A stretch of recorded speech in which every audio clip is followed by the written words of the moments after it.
Welcome to the Traveling Flaneur podcast, where I'll talk about the economy, politics, history, and culture of the places I've visited. I'll also give you travel tips, recommend places to visit, things to do, and the best food. The life of a flaneur is that of an observer, a person who wanders aimlessly with eyes always open to any opportunity. It is a person who is in no hurry and prefers the journey over the destination. I believe that in this hurried world we live in, we need more flaneurs, and I hope you enjoy the perspective from a traveling flaneur and maybe become one in your next trip. Hello, and welcome to Western Canada.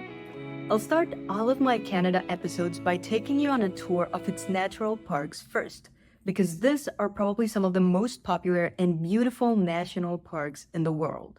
And in today's episode, I'll tell you about Banff, which is the most popular of them all. But in my next episodes, I'll also tell you about others nearby, like Yoho, Jasper, Glacier, and more. But let's start in Banff. This is the oldest natural park in Canada, and it's the third oldest in the entire world, just after Yellowstone and Sydney's Royal National Park. It was named a wilderness park in 1983 and then expanded in 1887 to cover 647 square kilometers. And by then, it was named the Rocky Mountains Park. Later, over the years, other parks were created in the Rocky Mountains, and so in 1930, it took the name of Banff. And since then, it was extremely popular because the train came all the way up till here. So people from all over the country came to visit this park. Nowadays, I would dare to say this is the most photographed park in all of Canada, and it is the favorite of many because of the amount of blue lakes, glaciers, and trails that it has. And what's more, if I give you exact numbers, this park has over 1,600 kilometers of hiking trails.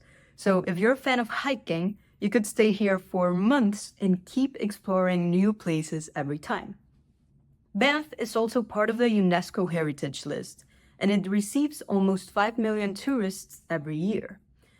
And so all of these facts are probably leading you to the obvious conclusion here: this is a very popular park.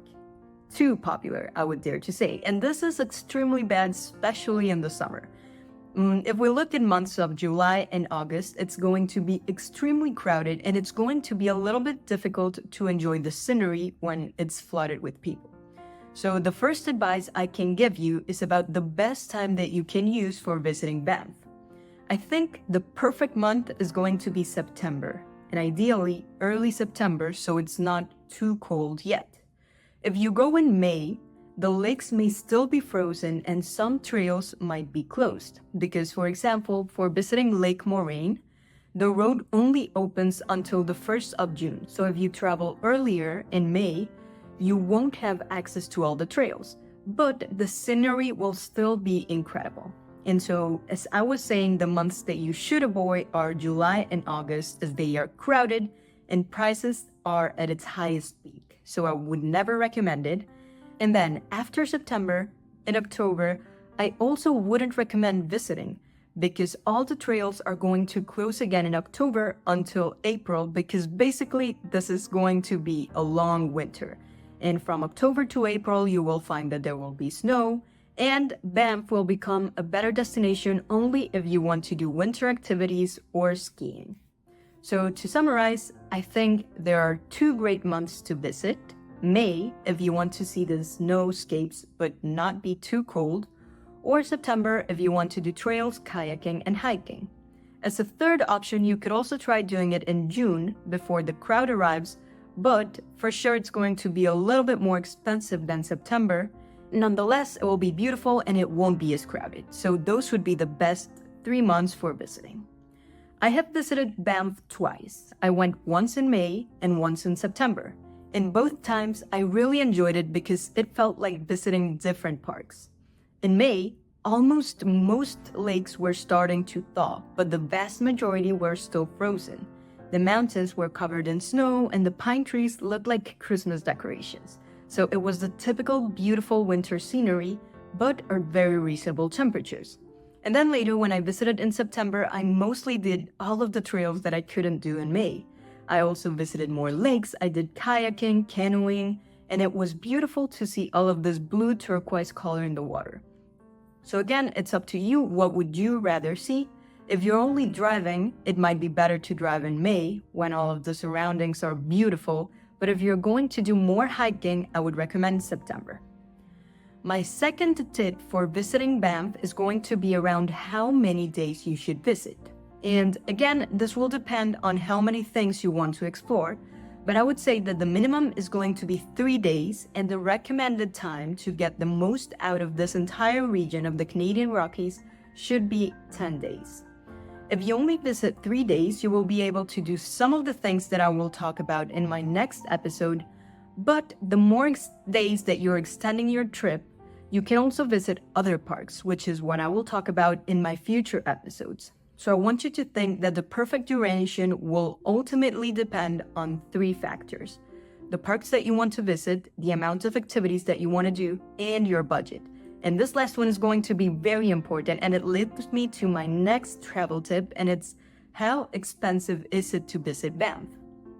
Banff, if I'm honest, is quite expensive, and everything you will do here, whether it will be visiting restaurants, doing activities, or even your lodging, will be very expensive.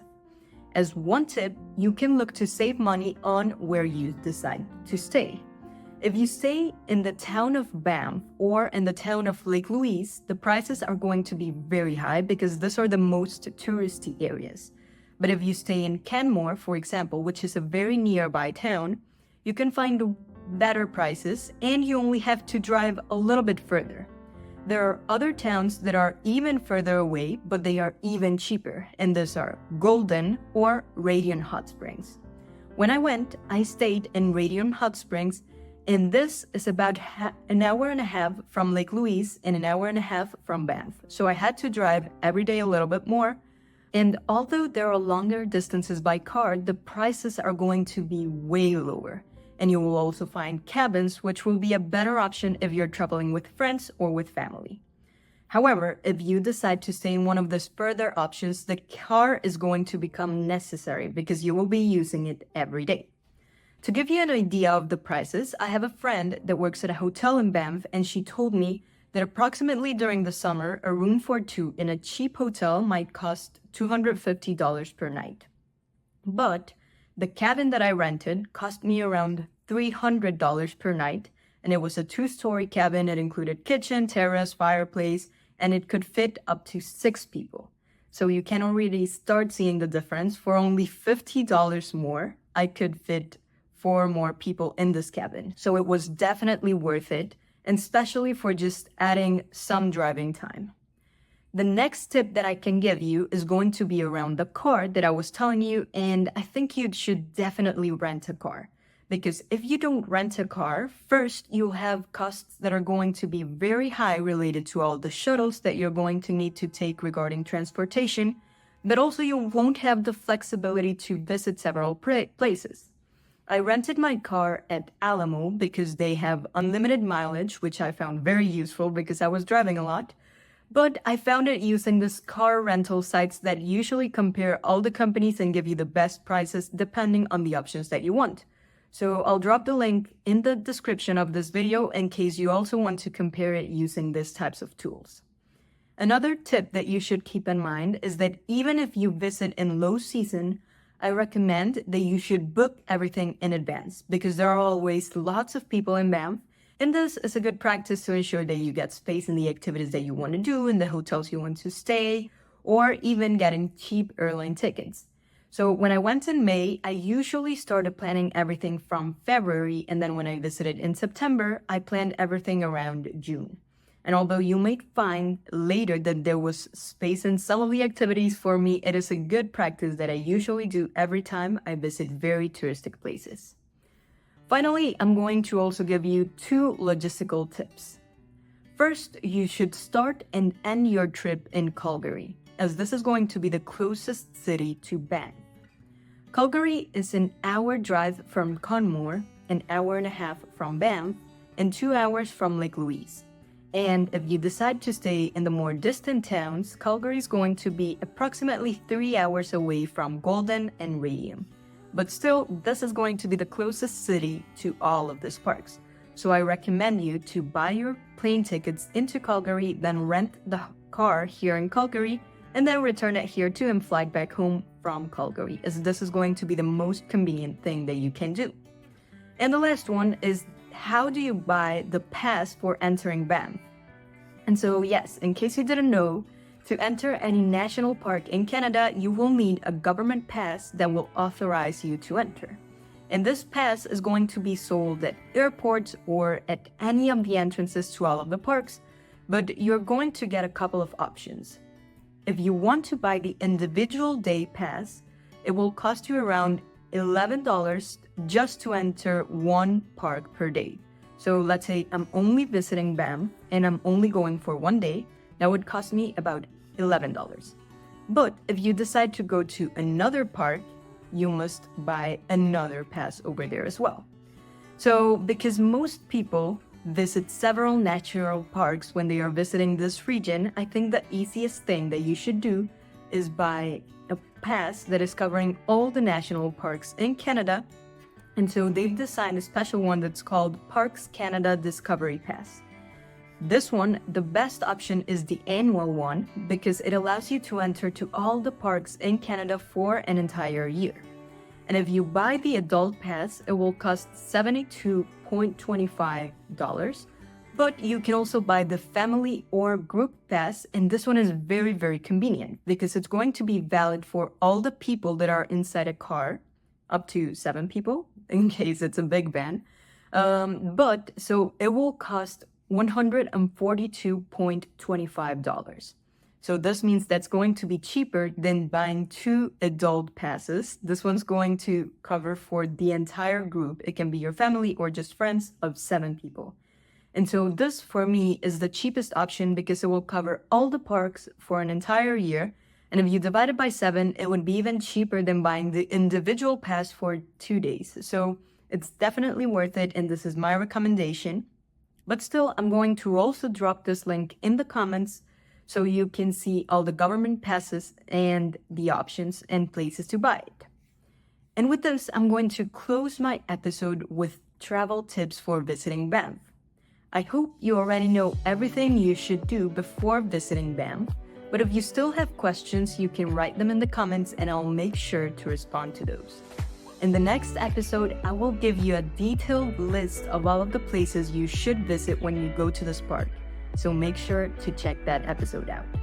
If you liked this episode, please share it with a friend who loves to travel, and give me a review because this helps me tremendously and it motivates me to give you more travel tips. I hope to see you next week to continue exploring the most popular park in Canada. Safe travels!